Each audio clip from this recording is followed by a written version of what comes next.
इमरान खान के ज़माने में जनरल बाजवा और वज़ीर आज़म दोनों यूएई के दौरे पर गए। मुत्तहिदा अरब अमारात के सदर मोहम्मद बिन ज़ैद अल नहयान के साथ उनकी मुलाकात थी। मुलाकात का मकसद स्टेट बैंक में 3 अरब डॉलर डिपॉजिट कराना थे ताकि पाकिस्तान डिफ़ॉल्ट से बच सके।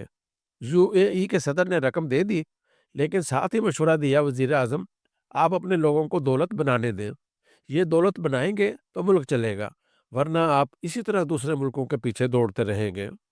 इमरान खान को यह मशवरा अच्छा लगा, लिहाजा उसने वापस आकर मईशत को खोल दिया और यूं मुल्क का मुआशी पहिया चलने लगा और पाकिस्तान की जीडीपी ग्रोथ 6% क्रॉस कर गई। लेकिन इसके बाद हुकूमत बदल गई और हमने एक बार फिर मुल्क को सिफर से स्टार्ट कर लिया। एफबीआर के मौजूदा चेयरमैन राशिद लंगड़ियाल ने चंद दिन कबल मईशत की स्टैंडिंग कमेटी में टैक्स के आदाद शुमार दिए।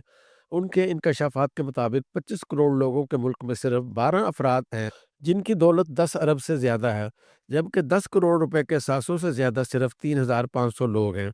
इसका क्या मतलब है? इसके दो मतलब हो सकते हैं। एक, हमारी मईशत खुफिया है, लोग अपने असासे ज़ाहिर नहीं कर रहे हैं, और दूसरा, हमारी मईशत का साइज़ बहुत छोटा है। हम अगर तहकीक करें तो हम में ये दोनों नुक्स मौजूद हैं। अव्वल, लोग अपनी दौलत छुपा कर रखते हैं। इसकी वजह रियासत का रवैया है। रियासत अवाम के साथ डाकुओं जैसा सलूक करती है। ये लोगों से दिन रात छीनती रहती है और इसके बदले में उन्हें देती कुछ नहीं। मेरी अपनी आमदनी का 50% हुकूमत ले लेती है, लेकिन इसके बदले में आज तक उसने मुझे सेहत की सहूलत दी और ना तालीम की। मैं अपना कूड़ा तक खुद उठाता और उसे ठिकाने लगाता हूँ। सिक्योरिटी का बंदोबस्त भी खुद करना पड़ता है, और ये जिम्मेदारियाँ सिर्फ यहाँ तक महदूद नहीं हैं, बल्कि दूसरे 25-30 लोगों और उनके ख़ानदानों का बोझ भी मेरे सर पर लदा है। ये लोग बज़ाहिर मेरे पास काम करते हैं, लेकिन उन्होंने मुझे मुलाज़िम रखा हुआ है और मैं दिन-रात उनके लिए काम करता रहता हूँ। जबकि इसके मुकाबले में मेरे चंद क्लास फ़ेलोज़ ने तालीम के बाद सरकारी नौकरी कर ली थी। उन्होंने एक इम्तिहान दिया और पूरी ज़िंदगी के लिए रियासत के दामाद बन गए। हुकूमत अब उन्हें रिहाइश भी देती है, गाड़ी भी, पेट्रोल भी, ड्राइवर भी, बिजली और गैस भी, मेडिकल भी, हवाई सफ़र के टिकट भी और बच्चों की तालीम के अखराजात भी। उनके पास सरकारी मुलाज़िम भी हैं। सिर्फ एक इम्तिहान से उम्र भर के लिए ये तमाम सहूलतें छोटा सौदा नहीं। और इन सहूलतों के बदले उनका काम क्या है? अगर कोई मुकद्दर का मारा उनके पास इंसाफ के लिए चला जाए या किसी कारोबार की इजाज़त के लिए उनके पास आ जाए, तो ये उसे ज़लील करके रख दें, उसकी इज़्ज़त नफ्स कुचल कर उसका मरूड़ा बना दें। आप इसी तरह मुल्क में कोई कारोबार करके दिखा दें। अव्वल, आपको कारोबार की फिज़िबिलिटी नहीं मिलेगी। हुकूमत के दर्जनों इदारे हैं, लेकिन किसी इदारे के पास किसी कारोबार की फिज़िबिलिटी नहीं होगी। 2, आपको शुरू में कागज़ात मुकम्मल करने और इजाज़तें लेने के लिए लाखों रुपए चाहिए होंगे। इंसान का आधा सरमाया और तवानाई इसमें ज़ाया हो जाती है। इसके बाद आपको ट्रेन्ड वर्कर्स नहीं मिलेंगे। आप लोग भर्ती करेंगे, आपके पास सीवीज़ का अंबार लग जाएगा। मुलाज़मत के मुतमन्नी उम्मीदवार आला तालीम याफ़्ता होंगे, ये एमबीए और एमए पास होंगे, मगर काम किसी को नहीं आता होगा। इसकी वजह हमारा निज़ाम तालीम है। हम तालीमी इदारों में सिर्फ़ डिग्री देते हैं, सलाहियत पैदा नहीं करते। चुनांचे नौजवान तालीम के बाद भी वालिदैन का पल्लू पकड़ कर फिरते रहते हैं और ये अब्बू से पूछते हैं, हम क्या करें? और वालिदैन बेचारे इनका सीवी उठा-उठा कर सिफ़ारिशें तलाश करते रहते हैं। कारोबार के लिए इस हजूम से लोग तलाश करने पड़ते हैं। हमारे मुल्क में कोई इदारा नहीं जो नौजवानों को ट्रेन कर सके। सॉफ्ट स्किल्स तो दूर, यहाँ हार्ड स्किल्स तक डेवलप नहीं की जाती। हमने आज तक किसी को प्लम्बरिंग, इलेक्ट्रीशियनिंग, पेंटिंग और कारपेंटिंग की ट्रेनिंग भी नहीं दी। मुल्क में ड्राइविंग स्कूल तक नहीं है। आप किसी ड्राइवर से पूछ लें, तुमने किस स्कूल से ड्राइविंग सीखी?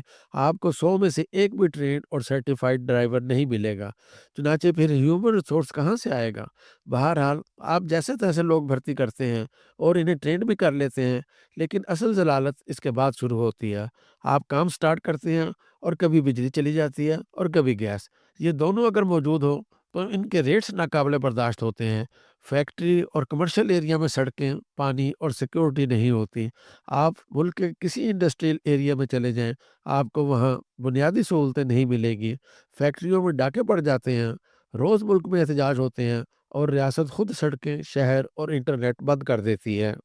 रही सही कसर मुलाज़मीन पूरी कर देंगे, ये हड़ताल कर देंगे या फिर कोई दूसरा इन सब को तोड़ कर ले जाएगा, और ये जाते-जाते वो एडवांस भी ले जाएँगे जो उन्होंने वक़्तन-फ़वक़्तन वालिदैन और बच्चों की बीमारी और तालीम के नाम पर लिया होगा। सो मुल्क में हर कारोबार की असल मालियत से ज़्यादा रकम मार्केट में फंस जाएगी। आपकी फैक्ट्रियाँ या कारोबार की रास 10 करोड़ है, लेकिन मार्केट में आपका 20 करोड़ फंस जाएगा और इसको कवर करने के लिए आपको मुसलसल काम करना पड़ेगा।